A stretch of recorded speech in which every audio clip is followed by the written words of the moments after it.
बिस्मिल्लाहिर्रहमानिर्रहीम, अस्सलाम वालेकुम। मैं हूं आपका होस्ट चौधरी इरफान ज़हीर, आपको स्पोर्ट्स में वेलकम कहता हूं और आप देख रहे हैं T20 world cup special transmission. आज इस वर्ल्ड कप का one of the best match कहना चाहिए तो बिल्कुल गलत ना होगा। वेस्ट इंडीज़ और साउथ अफ्रीका के दरमियान खेला गया और साउथ अफ्रीका ने 3 विकेटों से विक्ट्री अपने नाम की और सेमीफाइनल में उन्होंने जगह बना ली। अभी डिस्कशन ज़रूर होगी कि क्या ये चोक करते हैं कि नहीं, क्योंकि डिसाइडर और नॉकआउट स्टेजेस में आके कहीं ना कहीं ये चोक करते हैं और बड़ी शानदार परफॉर्मेंस रही। और दूसरा, आज बहुत शानदार मैच एक्सपेक्ट किया जा रहा है और डिसाइडर भी है सेमीफाइनल के लिए। और ओबियसली उस हंट में अगर देखा जाए तो अफगानिस्तान भी बाद में ग्रेजुअली आएगा, इंडिया और ऑस्ट्रेलिया का मैच खेला जाएगा और वो भी एक्सपेक्ट किया जा रहा है कि बहुत ही शानदार और कांटेदार का मुकाबला होगा। हमारे पैनलिस्ट हमें ज्वाइन कर चुके हैं, तारीफ़ करवाते हैं जी। अज़हर अली ज्वाइन कर चुके हैं। अस्सलाम वालेकुम अज़हर भाई, thank you so much for joining जी।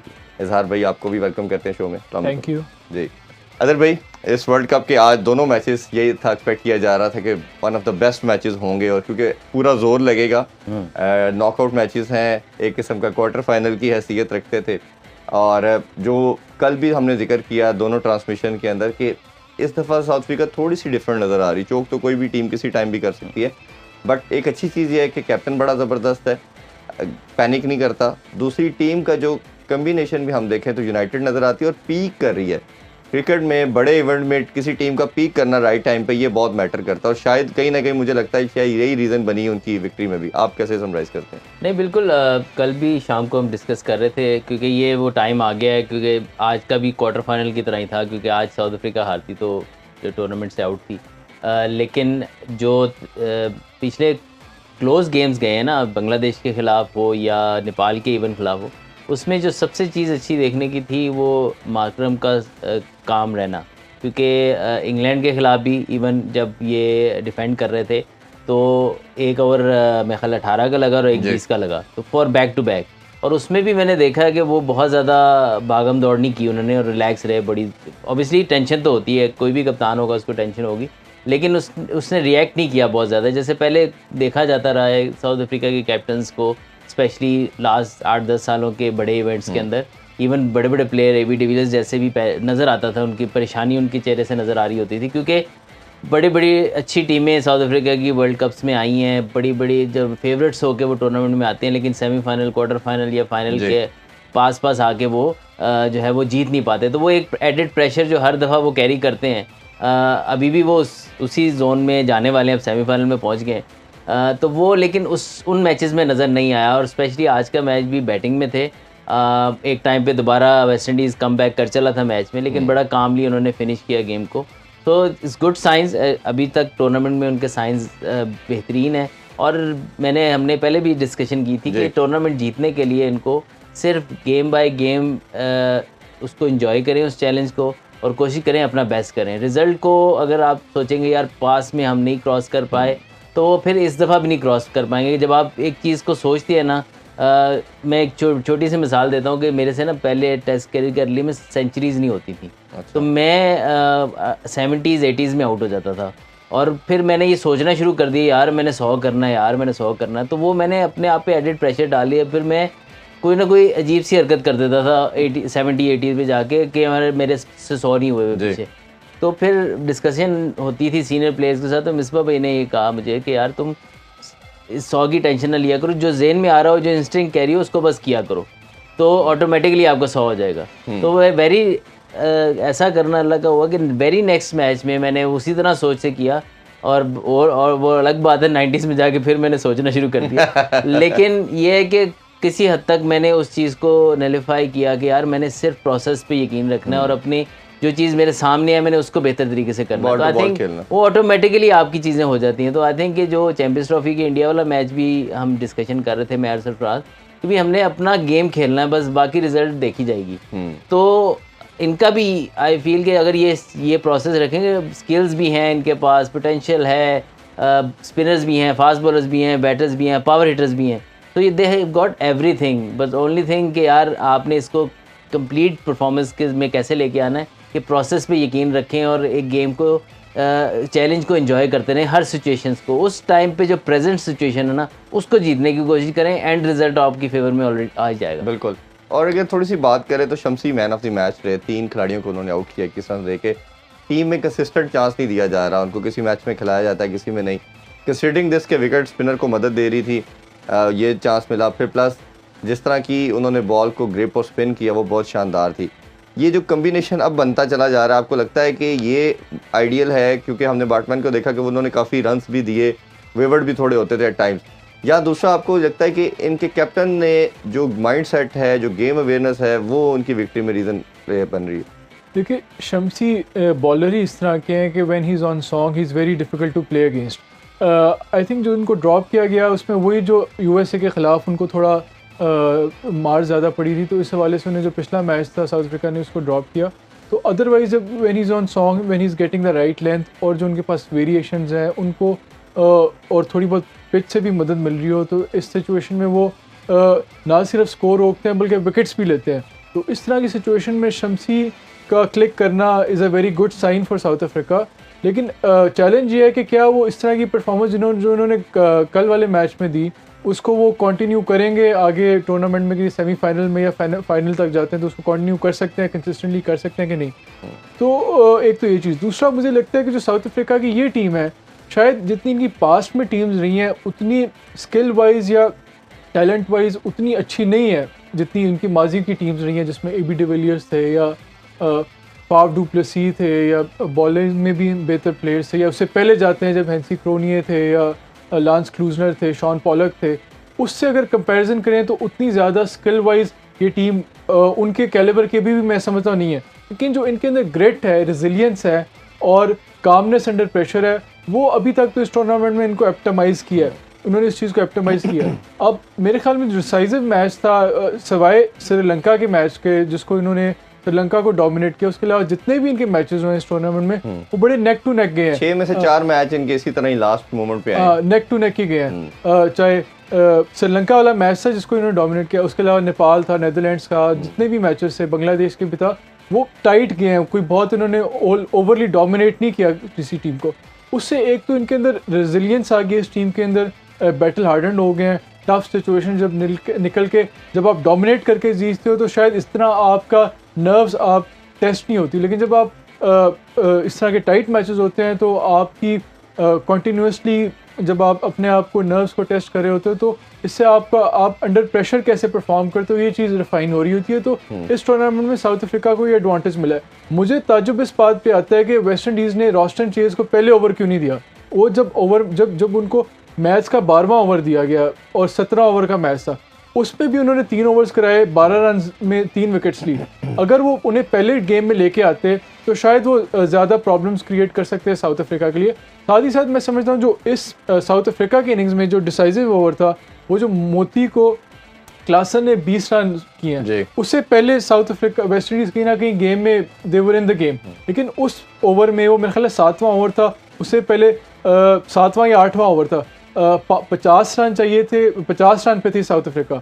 उस ओवर के पड़ने के बाद 70 या 80 रन पे चली गई। उसके बाद स्कोर ही बहुत थोड़ा रह गया and South Africa got to head off the game और रन के बहुत करीब आ गए। तो उसके बाद से वेस्ट इंडीज़ का मैच पे वापस आना बड़ा मुश्किल हो गया था। अगर भाई थोड़ा वेस्ट इंडीज़ के बारे से बात करते हैं। 50 ओवर वर्ल्ड कप में क्वालिफाई ना करना इसमें एज ए फेवरेट आए, कंसिडर ज़रूर किया जा रहा था कि ये वन ऑफ फेवरेट ज़रूर है। और जिस तरह की अच्छी क्रिकेट खेली उन्होंने, एंड में आके सुपर 8 में कहीं ना कहीं थोड़ा सा स्ट्रगल किया उन्होंने, but as far as the performance concern तो परफॉर्मेंस उनकी अच्छी थी। कैप्टन ने बड़ी स्ट्रॉन्ग बात की पॉल ने, उन्होंने पोस्ट मैच प्रेजेंटेशन में कहा कि हम कंसिडर कहीं नहीं हुए, जिस तरह 50 ओवर वर्ल्ड कप में क्वालिफाई नहीं किया, कोई बात नहीं कर रहा था, अब सब बात कर रहे थे कि वेस्ट इंडीज़ है। तो ये हमारे लिए पॉजिटिव है और ये एक नया एरा शुरू होगा वेस्ट इंडीज़ क्रिकेट का। हम इससे कंटिन्यू करेंगे और आप आगे देखेंगे कि वेस्ट इंडीज़ क्रिकेट दोबारा पीक की तरफ जाएगी। तो आप इस कॉन्फिडेंस को कैसे देखते हैं? नहीं, देखें, वेस्ट इंडीज़ के पास हमेशा से प्लेयर्स तो रहे हैं, लेकिन वही बात है कि थोड़ा सा क्रिकेट बोर्ड का उनका टर्मोइल रहता है, कहीं ना कहीं उनका प्लेयर्स के साथ पेमेंट के इश्यूज़ रहते हैं। फिर उनके बाद जारी बात है काफ़ी सारे जो आइलैंड्स की ये टीम बनती है तो उसमें पॉलिटिक्स भी इन्वॉल्व हो जाती है। फिर मे बी कोटा सिस्टम हो वटेवर, और जो weaker may be cricket boards हैं उनके in between the cricket West Indies cricket board, वो शायद उस तरीके से कुछ स्ट्रॉन्ग नहीं हो तो उनके प्लेयर्स शायद रह जाते हों। तो काफ़ी सारे इश्यूज़ इनके साथ हैं कि कंट्री की टीम तो नहीं है, वो काफ़ी सारी कंट्रीज़ की मिलकर टीम बनती है, तो एक बहुत बड़ा चैलेंज रहता है। तो उम्मीद करते हैं कि ज़ाहिर बात है जब वेस्ट इंडीज़ की क्रिकेट नीचे जा रही है तो सब लोगों को ये सोचना चाहिए, जब क्रिकेट नीचे जाएगी तो इन दी एंड बेनिफिट किसी का नहीं है। जब क्रिकेट आपकी फ्लरिश करेगी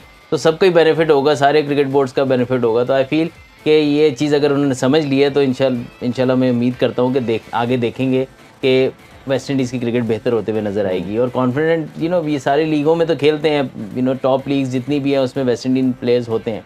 तो लेकिन जो अभी ये बात कर रहे थे इजहार, थोड़ी सी मैं उसमें ऐड ऑन करना चाहूँगा कि आपने भी जो शमसी का सवाल पूछा था, तो शमसी रिस्ट स्पिनर हमेशा वेस्ट इंडीज़ थोड़ा हल्का खेलती है।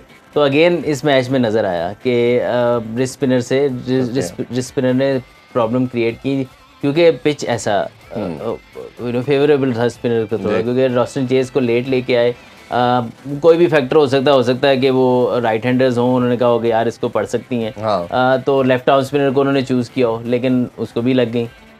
लेकिन इन दी एंड मैच अच्छा हुआ, West Indies could have gone either way, but again वही मार्जिनल डिसीजन जो साउथ अफ्रीका ने अच्छे किए, जिसमें रिस्ट स्पिनर का खिलाना था। इंग्लैंड के खिलाफ शायद इसलिए नहीं खिलाया कि वो अंडर प्रेशर आ सकते थे, इंग्लैंड की बैटिंग लाइनअप ऐसी है, अगेंस्ट स्पिन भी वो तो जैसे आदिल रशीद जैसा स्पिनर जिस टीम के पास हो, उसने लेग स्पिन को तो अच्छा खेलना ही है। तो I think in the and South Africa ने प्लानिंग बेहतर की और अंडर प्रेशर काम रहे। और वेस्ट इंडीज़ क्रिकेट के लिए डेफिनेटली ये है कि आगे lot to look forward to, बड़ी नीचे से ये दोबारा से उठ के आए हैं। और उम्मीद यही करता हूँ, जैसे मैंने पहले कहा, कि इनके तमाम जो बोर्ड्स हैं वो आपस में एक इत्तेफाक करके तो कोशिश करेंगे वेस्ट इंडीज़ की क्रिकेट को आगे ले जाने में अपना किरदार अदा करें। अच्छा, मैच पे थोड़ा सा अगर डिस्कशन करें तो अब 2 बड़ी जल्दी आउट हो गया विकेट वेस्ट इंडीज़ की, फिर एक अच्छी पार्टनरशिप लगी, आल्दो के हमने देखा कि बड़ा सिंपल कैच भी चेस का ड्रॉप हुआ, तब प्रॉब्ली शायद 12 रन पे थे वो। उसके बाद फिर एक अच्छी पार्टनरशिप लगी मेयर के साथ उनकी, और अच्छा रीज़नेबल टोटल लग रहा था कि ये शायद 140-50 ईजिली कर जाएंगे, ईजिली उसके पास चले जाएंगे।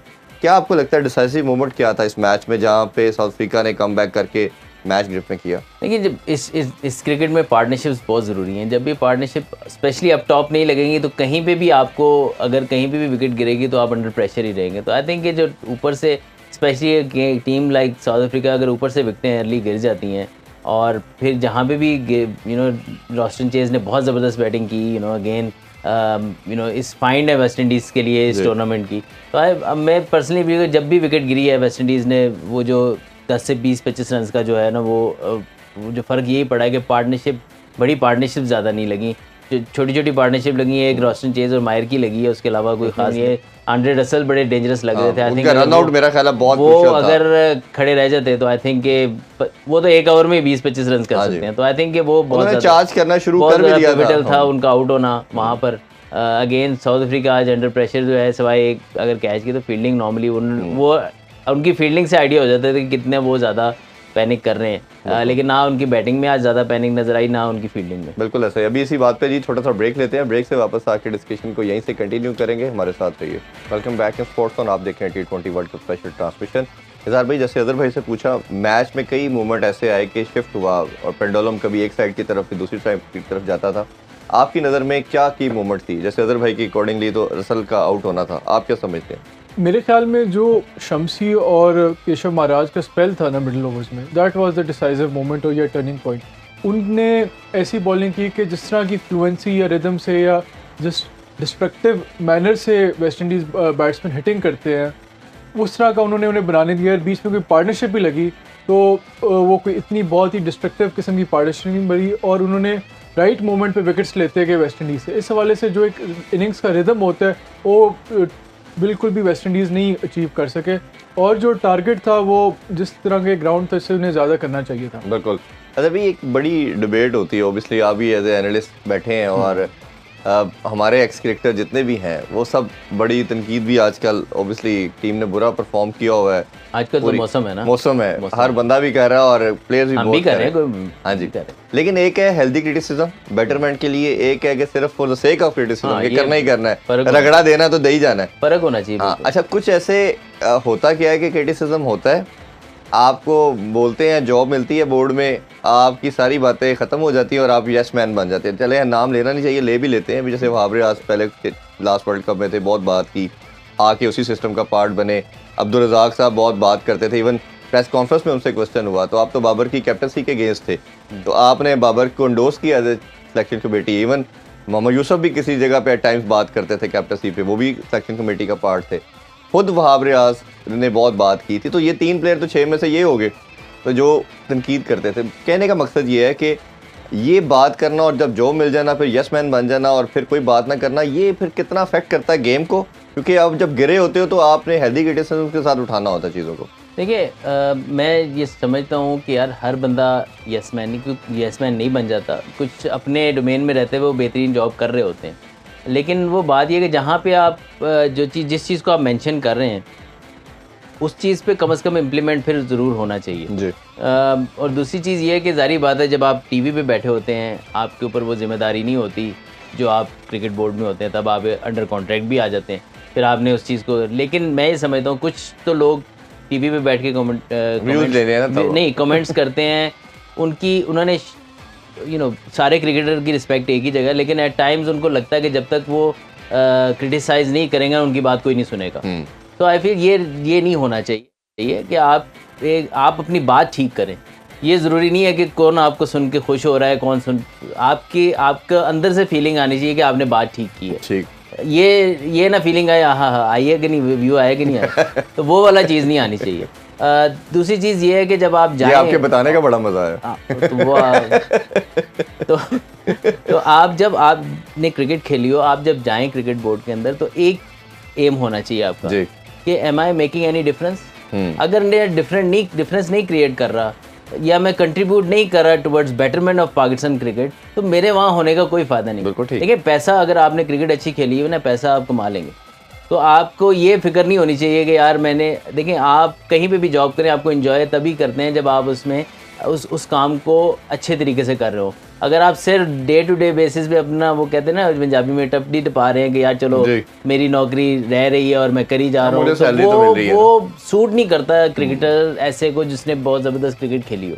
तो आई एम श्योर कि ये कोशिश कर रहे होंगे अपने डोमेन में रहते हुए, लेकिन मेरे ख्याल में और बेहतर करना चाहिए। अगर नहीं होता तो आई थिंक छोड़ के आपको छोड़ देना चाहिए, क्योंकि आपके साथ बहुत बड़ा नाम अटैच है और आपका नाम बना है पाकिस्तान की क्रिकेट टीम में खेल के और पाकिस्तान क्रिकेट को ऊपर ले जाके, वो आपने नाम बनाया। तो आपका अभी भी रोल यही होना चाहिए कि मैंने अपनी क्रिकेट को जैसे यूसुफ भाई हैं अंडर 19 के साथ काम कर रहे हैं, वहाँ से अगर आप प्लेयर डेवलप करके देते हैं, बेशक वो ऊपर लाइमलाइट में ना भी आए, he is making his contribution, क्योंकि उन्होंने बड़े अरसे बाद कोई आया है जिसने अंडर 19 के साथ काम किया। इजाज़ भाई ने काम किया, इजाज़ अहमद ने, तो उनकी कंट्रीब्यूशन देखें। आज वो नाम लेते हैं कि यार बाबर था, मैं भी उनके अंडर खेला, काफ़ी प्लेयर उनके अंडर खेले, तो वो उनकी कंट्रीब्यूशन है पाकिस्तान क्रिकेट के लिए इजाज़ भाई की। इस तरह अब यूसुफ भाई आज से 4-5 साल बाद के बाद जब उनके अंडर 19 के प्लेयर्स, अकेडमीज़ के प्लेयर जब पाकिस्तान टीम में खेलेंगे, उनकी कंट्रीब्यूशन है। लेकिन जब आप पाकिस्तान टीम के साथ जुड़ जाते हैं ना, तो वो बहुत ज़्यादा बैगेज आपको कैरी करना पड़ता है। बहुत सारी चीज़ें ऐसी होती हैं जो शायद आप कंट्रोल नहीं कर पाते। तो आई फील कि आप उस जगह ही काम करें जहाँ आप फुली तौर पे कंट्रीब्यूट कर सकें और जहाँ पे आप पे बहुत ज़्यादा बर्डन ना आए, क्योंकि कई चीज़ें होती हैं आपको फिर अकोमोडेट करनी पड़ती है। अकोमोडेट नहीं करना चाहिए ऐसे प्लेयर्स को जो ऑलरेडी नाम इतना सारा कमा चुके हों। बिल्कुल ऐसे ही किसी को भी नहीं करनी चाहिए, लेकिन स्पेशली उन लोगों को जो टीवी पे बैठ के बात भी करते रहे और उनके नाम है क्रिकेट की वजह से, वो क्रिकेट को सर्व नहीं करेंगे सही तरीके से, तो फिर उनका फ़ायदा नहीं। ये सेम बात हम हॉकी के लिए भी करते हैं कि ओलंपिक जब भी बात करते हैं तो टीवी पे एक दूसरे को क्रिटिसाइज करते हैं, बेटरमेंट के लिए इकट्ठे नहीं बैठते।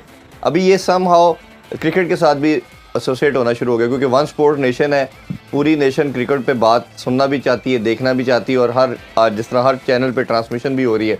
तो सर भी ये कितना डैमेज करता है अगर एक टीम पहले ही गिरी हुई है और इस तरह का क्रिटिसिज्म, वो जो सिर्फ सेक ऑफ क्रिटिसिज्म ही है, हमने करना है व्यूज़ लेने, और उसका नुकसान ओबियसली प्लेयर्स पे भी आता है, बोर्ड पे भी आता है। और अगर जिस अजहर भाई ने बात की कि आपको दिल से पता होता है कि मैं ठीक बात कर रहा हूँ कि नहीं कर रहा, अल्लाह को हज़र नाज़र जान के को बात करता, वो और चीज़ है, सुनने वाले को पता चलता है। गलती हो सकती है इंसान से। मैं भी बैठ के कई दफ़ा हो सकता है गलत बात कर दी हो मेरे से, लेकिन मेरी इंटेंशन गलत नहीं है। और प्लस अगर फिर दूसरा पॉइंट इसका ये भी है कि आपको जब जॉब मिल जाती है, कई जॉब सीकर के पॉइंट ऑफ व्यू से मिलती है, तो फिर वो खामोशी इख्तियार हो जाती है। तो फिर आपका जो इमेज था या आपका जो स्लोगन था कि जी मैंने पाकिस्तान की क्रिकेट को, स्पोर्ट को उठाना है, वो नहीं हो पाता। तो वो उसका क्या वे फॉरवर्ड आप देखते? देखिए, एक तो अगर आप किसी भी बोर्ड के साथ एसोसिएटेड हैं या किसी भी टीम के साथ एसोसिएटेड हैं, तो डेफिनेटली उस पोजीशन में तो बनता नहीं कि आप पब्लिकली आप उनकी पॉलिसीज़ को क्रिटिसाइज़ कर रहे हो।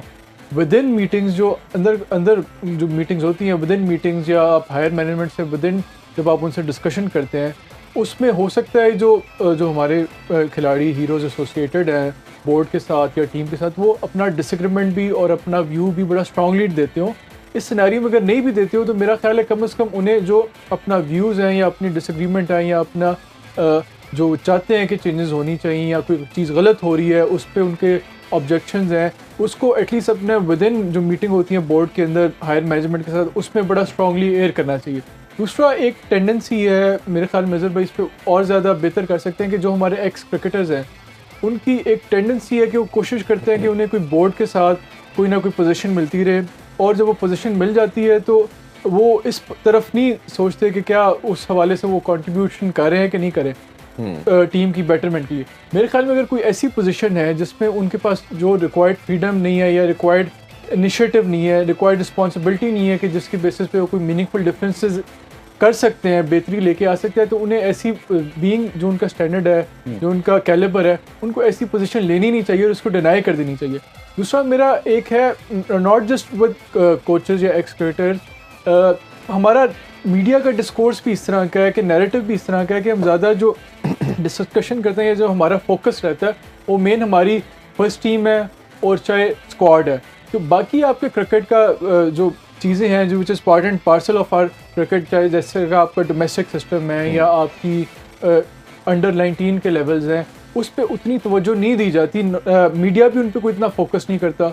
और मेरे ख्याल में जहाँ हमारे एक्स क्रिकेटर्स हैं या हमारे हीरोज़ हैं या हमारे और ओपिनियन मेकर्स हैं, जितना वो फोकस फर्स्ट टीम के ऊपर करते हैं उन्हें उसी तरह फोकस उसमें तो हमारा करते हैं। अभी आज की बात अदर भाई हम काफ़ी देर से हम इसी चीज़ पे डिस्कस कर रहे हैं कि जो हमारा आपका जो नीचे से नर्सरी है, जो डोमेस्टिक स्ट्रक्चर है या सिस्टम है नीचे, एज ग्रुप का हो या पाथवे ग्रुप हो या पाथवे हो या आपका डोमेस्टिक का फर्स्ट क्लास और लिस्ट ए के जो कंपटीशन होते हैं उनका स्ट्रक्चर हो, वो जब तक स्ट्रॉन्ग नहीं होगा या उसी का प्रोडक्ट जो है वो आपको पाकिस्तान टीम में नज़र आता है। ऐसे ही है। ऐसे वो हम काफ़ी दफ़ा डिस्कस इसी चीज़ पे करते हैं कि उसको बेहतर होने की ज़रूरत है ताकि हमें इधर वरी करने की और ज़रूरत। इसमें मैं ऐड करता चलूँ कि आज 3 घंटे की मीटिंग भी हुई है, मोहसिन नकवी साहब ने उसको चेयर किया है और वो सारी बोर्ड की सीनियर मैनेजमेंट के साथ उन्होंने मीटिंग की और यही कंक्लूड किया जो अभी प्रेस रिलीज भी आई है कि उन्होंने इसी पे बात किया कि डोमेस्टिक क्रिकेट को बेहतर करना है, सारा उस पर फोकस किया जाए, लड़कों को किया जाए, प्लान बनाया जाए कि वो खेलें सारे।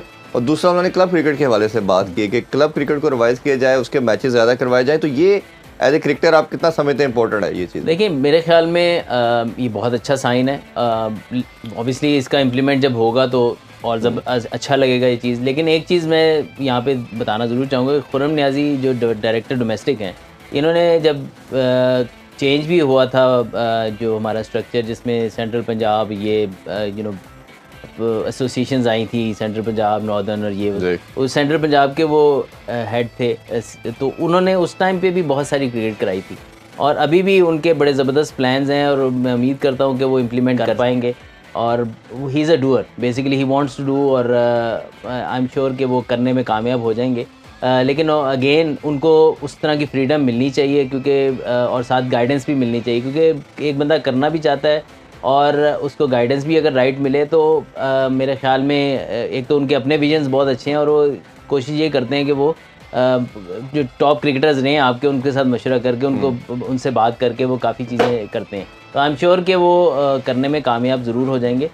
लेकिन इसको सपोर्ट करना है पाकिस्तान क्रिकेट बोर्ड ने कि मैक्सिमम सपोर्ट करें। क्लब क्रिकेट भी उन्होंने उस टाइम पे रिवाइव कराई थी, स्कूल क्रिकेट भी कराई थी, कॉलेज क्रिकेट भी कराई थी, फिर बीच में गैप आ गया, फिर दोबारा से उन्होंने ये रुकना नहीं चाहिए, आते ही उन्होंने दोबारा से रमज़ान में आपने देखा है कॉलेज क्रिकेट कराई है, टूर्नामेंट कराया है, लेकिन इसको और मैक्सिमाइज होना चाहिए। और ये ऐसा सिस्टम है जो कंटिन्यूस रहेगा तो आपकी नस्ल अभी भी मैंने देखा है कि डोमेस्टिक के भी क्योंकि मेरे बेटे भी खेलते हैं तो उनके कैंप्स ऑलरेडी लगना शुरू हो गए, तो which is a good sign कि एटलीस्ट आहिस्ता आहिस्ता इस तरफ, और ये 3-4 साल लगेंगे इस चीज़ को मैच्योर होने में। ये ऐसे नहीं है कि आपने डिसाइड कर लिया और एडवांस सारा कुछ भी बन जाएगा, एक सिस्टम है वो सिस्टम बनने में और फिर ऑटोमेटिकली ये सिस्टम चलता है तो फिर उसके रिजल्ट भी आना शुरू हो जाते हैं। अभी ब्रेक लेते हैं जी, ब्रेक से वापस आके ऑस्ट्रेलिया और इंडिया का जो इंपॉर्टेंट मैच है उसके हवाले से बात करते हैं। हमारे साथ रहिए। Once again welcome back in sports on. अदर भाई अभी बहुत इंपॉर्टेंट मैच दूसरा भी आज का है और इंडिया ऑस्ट्रेलिया का।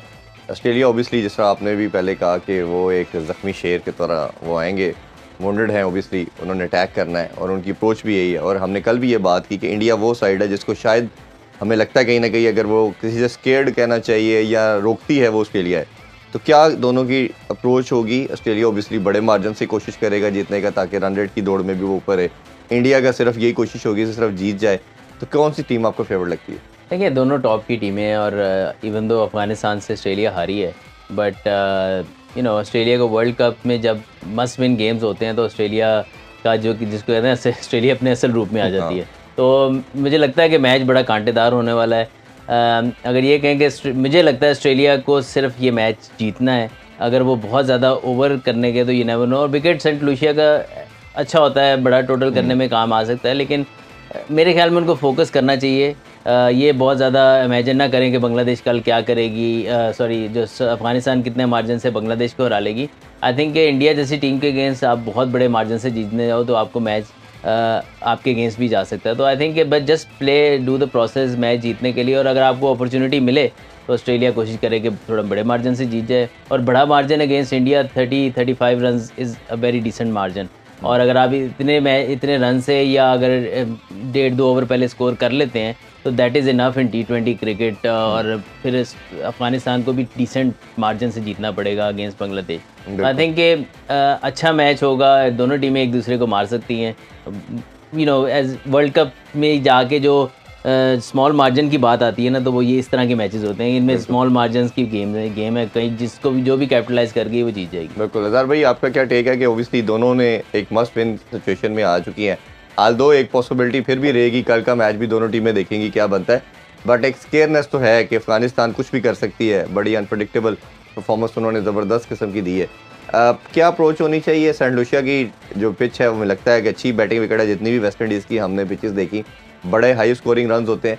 क्या आपके ख्याल में जो टीम टॉस जीतेगी वो पहले बैटिंग करेगी या बॉलिंग, क्या अप्रोच हो सकती है? देखिए, जो हाई स्कोरिंग गेम होती है, जो हाई स्कोरिंग ग्राउंड होता है, उसमें तो डेफिनेटली आप प्रेफर करते हो कि पहले बॉलिंग करो, क्योंकि इस तरह के ग्राउंड पे एग्जैक्ट टोटल क्या होगा वो असेस करना बड़ा मुश्किल होता है। तो कंडीशंस के हिसाब से वो फिर जब आप पहले बैटिंग करते हो तो आप जब कंडीशन असेस करते हो तो आप कई दफ़ा एक्यूरेटली प्रिडिक्ट नहीं कर पाते कि कितना इस ग्राउंड पे टोटल होना चाहिए। तो टीम तो प्रेफर करेगी कि पहले बॉलिंग करे। रही बात कि किसके ज़्यादा चांसेस हैं, मेरे ख्याल में जो ऑस्ट्रेलिया की डिफ़ीट है अफ़गानिस्तान के ख़िलाफ़, उससे उनका काफ़ी हद तक कॉन्फिडेंस शैटर हुआ होगा, और उसी को मैं समझता हूँ कि जो उनका कॉन्फिडेंस शैटर हुआ है ऑस्ट्रेलिया का, उसी के ऊपर जो इंडियन बॉलिंग है वो प्ले अप ऑन करेगी। जो इंडियन बॉलिंग है वो भी बहुत ही स्ट्रॉन्ग है, इस टूर्नामेंट की one of the best bowling lineup है, और ऐसे उनके पास फास्ट बॉलर्स भी बहुत अच्छे हैं। Bumrah is in the form of his life, और स्पिनर भी कुलदीप यादव बड़ा उनको स्लॉट इन किया जब से वेस्ट इंडियन लेग शुरू हुई है इस टूर्नामेंट की। तो मुझे लगता है कि ऑस्ट्रेलिया के लिए इंडिया को हराना मुश्किल होगा, और इंडिया उनको बासानी ऑस्ट्रेलिया को हरा लेगा। जी, ये तो देखते हैं कौन सी टीम जीती और सेमीफाइनल में क्वालिफाई करती। बहुत शुक्रिया जी आप दोनों का। इंशाल्लाह आप लोगों से रात 11 बजे शो टाइम विद रमीज़ राजा में मुलाकात होगी। अपना बहुत सा ख्याल रखें। अल्लाह हाफिज़। पाकिस्तान जिंदाबाद।